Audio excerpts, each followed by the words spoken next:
Yeah, I'd say it's a really fair statement to make. Definitely. I'd say probably throughout the summer, and then fall camp, and then just being so familiar now with everything that we do day in and day out, just kind of builds that comfortability every day. So. hmm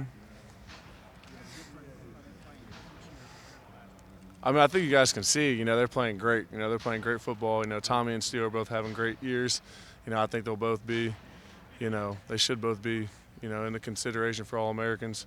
And, yeah, they're just playing good. They're flying around, making us right a lot of times too. And, just working with them, going with each other every day and getting better, building more camaraderie, it's good. So they're playing really well. hmm Yeah, yeah.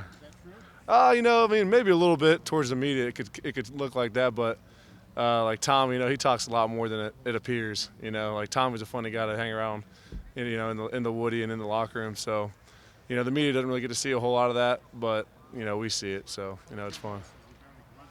Huh?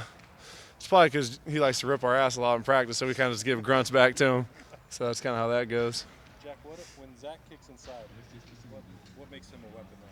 I just think his speed and his length. I don't think guards are used to seeing guys that big and that fast.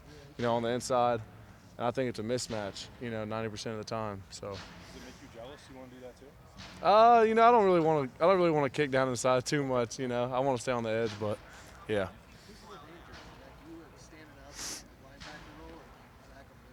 I think we're both dangerous. I don't really want to, say one or the other. I think us working together, me being on the edge and him being on the inside at the same time, creates a deadly combination, along with JT and the rest of the guys as well. So I just think all the different stuff that we're doing, just ties in together with all of us. Last time we talked to you, you were treating Jack's position like it was launch codes. Didn't want to give us any information. We'll poke at it again here. Has anything more been added to your plate? That maybe wasn't the case against Notre Dame. Yeah, I think each week, we add certain different flavors and spices into the playbook. And, we're always changing stuff up a little bit and adding new things here and there. So, yeah, I mean, we definitely will change up a little bit here and there, for sure. How do you feel like Javonte Jean-Baptiste is playing? I think he's playing really well. I think his speed off the edge has been phenomenal. His hands have gotten a lot better. His hips are good. And I think he's playing really good football right now. Jack, it seems like a lot of times you're winning your assignment, you're helping make a play, but you're not necessarily the one who's making a play that shows up in the box score. Is that something you kind of have to get used to accepting? Yeah, I think everybody on the defense kind of got to get used to that. Some games we're going to make a bunch of plays, and some games the linebackers are going to make a lot of plays. And so, we're really just trying to play, assignment sound football because that's how our defense is built. And, sometimes our name might not get called a lot, but that's just how it is. We got to keep playing as a unit.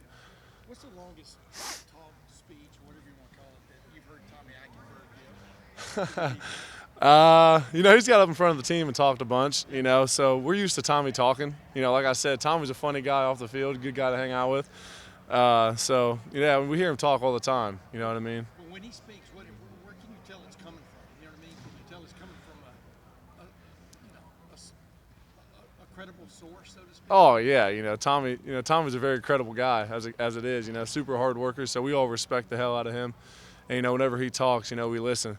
And so that's kind of just how it goes. What's the best thing you've heard him say that resonates with you? Oh, that's a tough one. Verbatim, That's a tough one. I don't know. I'd have to think about that one a little bit. Probably something when we were playing cards or something. I don't know. He says a lot of funny stuff when we're playing cards the night before the game. No, I meant from a pump you up kind of standpoint. Oh, yeah, I don't know. He's had so many. He talks a lot before games and stuff, so it's too many to pick one out. Give me one, man. Give me one. Honestly, I can't think of it on the spot. Really, I don't think I should say it on here anyway. What does this Jim Knowles defensive scheme do that kind of helps you guys all, help each other make plays? Like, what does it do that maybe kind of helps you guys work together and do better as a defense? I just think it has guys flying around, and being disruptive. And when you got a bunch of guys flying around being disruptive, and you got the linebackers tied in, and the safeties tied in, it's going to be a lot of easy plays to be made, a lot of open plays to be made. And so when you got guys on the same page, doing their job, it's gonna lead to good results with guys being able to fly around and make plays. Do you feel like the three levels of the defense are working together a lot better than last year? Oh yeah, definitely. We always talk about coverage and rush working together, and and vice versa. So when you got all those things tied into one, you know, you got a pretty good defense. And I think that's what we've been doing, but we're still far away from, you know, playing a complete game.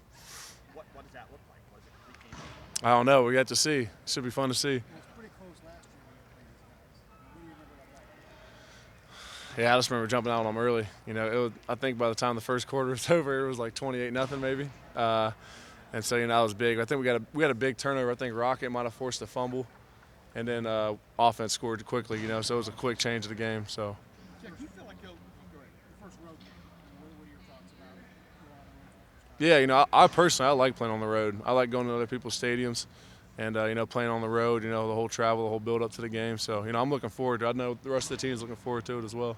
Do you feel like y'all, even though y'all haven't stacked up big time sack numbers yet, maybe? Yeah, exactly. Do you feel like y'all been effective rushing the quarterback? I mean, Yeah, I mean, definitely. If you look at it, if you look at the last, you know, 5 games, our D line could easily have, you know, 8 to 10 more sacks. You know, definitely against Toledo and a couple against Notre Dame and Arkansas State. I mean, we left so many on the table against those guys. You know, whether they're missing them or they're getting outside the pocket. So, you know, if you take a look back at all those games, you'll be able to tell that we should have about 8 or 10 more. what concerns you most about Michigan State and its offense this week? Obviously, they've had a little trouble with consistency. Right. They've got a veteran quarterback. But Yep. Last week he was a little bit shaky, especially in the second half and stuff. But what concerns you about this year? Well, we know Michigan State's always going to give us a good game. You know, they're always going to, you know, come out, you know, super pumped up that they're playing the Buckeyes, which we get every week. And you know, they're well coached, and they got a bunch of good weapons on offense. You know, the receivers are good, quarterback's a veteran. You know, he's been around there for a few years now, and so, you know, I just think they're a solid team who's going to, you know, come out there and give us our best shot. So. One last question for Jack, guys. Nicer than I am. I'm not letting you get away from this. You talked about a perfect game here and all around game. What's lacking right now? Where's the area you need to develop to get to that? You know, I just think, you know, a couple times in the fourth quarter last few weeks, we've let up big plays here and there. And, you know, earlier in the year we let up some big plays and gave up some yards here and there that, you know, we probably shouldn't have. And so I think, you know, once we get a complete game, you know, it's going to be scary. It's going to be fun to see. So. Jack, thank you for 2 starts the last couple of weeks. Just what did that mean to you? Oh, you know, it was a dream come true. You know, growing up, ever since I committed, you know, I dreamed of the day I got to start at Ohio State, and so, you know, it was special. It was a special moment. Yeah, one last question, Bill. What's up, Sam? What are you going to dress up as for Halloween? Ooh, that's a tough one. I don't know. Might dress up as Jim Knowles or Hugh Hefner or somebody. Yeah, there you go. That's what I was going to say. Hugh Hefner, maybe wear a robe or something. Appreciate it, guys. You guys even know who you have to Yeah. you get recognized? No. He's done. Jack's done. Appreciate it, guys.